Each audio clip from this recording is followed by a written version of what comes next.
Welcome to the first episode of Jacquelyn Worx. Today, I'm going to be interviewing David Burkus, one of the foremost thinkers in business leadership. His TED Talk has been viewed over 2 million times.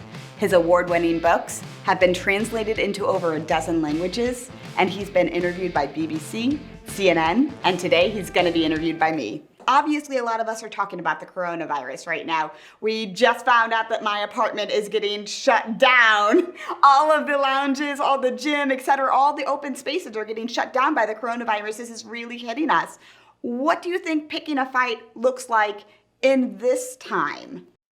Yeah, so I think for most of us, obviously the people that are going to be on the front lines, my wife is an emergency room doctor, for example. So those people I think are going to be strongly motivated by that larger fight against this unseeable foe, right?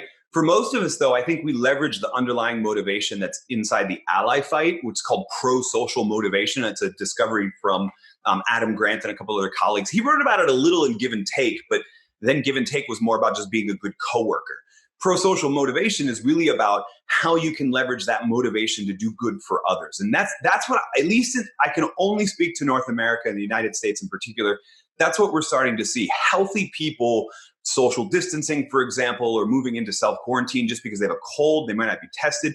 And the idea is that we're doing this for other people. I'm healthy, I'm at risk, but I'm still doing it for those other people. Yeah. And truthfully, pro-social motivation is not something we've seen in America for a really long time. So, we're at this sort of turning point where America, I think the last time they were really well unified might be like the Cold War, right? And in the absence of that external pressure, that external animosity, that external big thing to work for, we've sort of become, I don't know if you've noticed it, a little polarized, right? So that's the big question I'll be watching, at least over the next couple of weeks, is does that sort of diminish some of that polarization, the way that natural disasters do, or that terrorist attacks like 9/11 have done? Do they do that?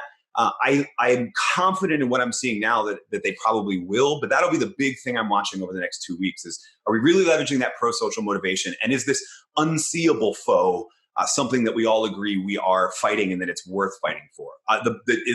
Honestly, I wish I was more pessimistic, but I'm really not. I'm actually fairly optimistic about what the response in the last week or so has been.